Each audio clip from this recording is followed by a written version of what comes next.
and old descended upon Brimstage Hall Courtyard on Wirral this weekend to witness a spectacular, as a unique display of aircraft cockpits, classic cars and motorcycles, and a whole array of activities with a vintage 1940s twist were on offer.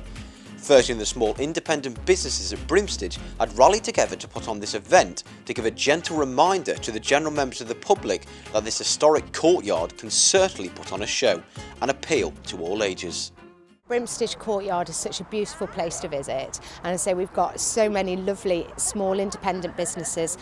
We stock very well-known brands, but it's just to try and remind people of what's here at Brimstage so they can come along on a nice day out and then maybe pop back and visit us to come and visit the shops. Brimstage Hall has been having a pretty tough time lately because it's a bit off the beaten track, but it's a wonderful historical place to come and see. I've dropped in myself today. It's not been an official visit, but I just wanted to come down and see the display of cockpits, hopefully to have an opportunity to sit in one of them myself. The man behind this exhibition of aircraft cockpits is Michael Davey, who says it's a fitting time to display these unique cockpits, with it currently being the 75th anniversary of the Dunkirk evacuation, which one of the aircrafts on show covered on patrol. It also happens to be 75 years since the Battle of Britain, the most decisive air battle in history, and arguably one which began to turn the tide of the war in the Allies' favour. These cockpits are a variety of types of aeroplane. We've got the earliest one, which is a Spitfire from 1940, that's the crashed remains, and the rest of the cockpits are post-war. From 1945 onwards, jets and piston types that were used by the Royal Air Force and the Royal Navy at various times.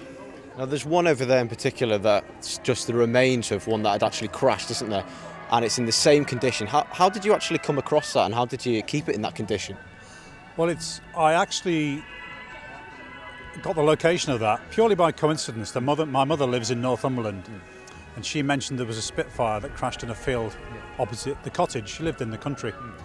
And making further inquiries, I found that it was a 610 County of Chester Spitfire, which is very relevant to my activity here in the Northwest because they were the auxiliary squadron in the Second World War and post-war who flew Spitfires and Meteors from Houghton Park.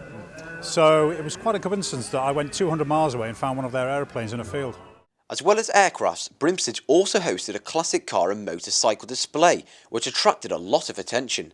However, one vehicle which particularly stood out above the rest was a freewheel 1970 AF Spider, which according to owner and driving fanatic David Cox, can literally lift off if driven over 100 miles an hour, due to its wooden light wings.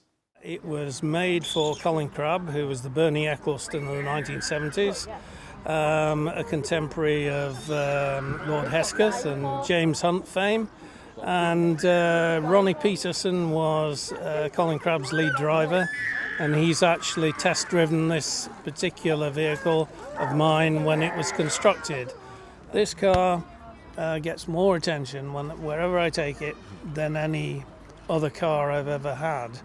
And 5 years ago it was invited to the Goodwood Revival by Lord March, and there's a photograph on the display board at the front of it being driven round the track by the maker, Alexander Fraser.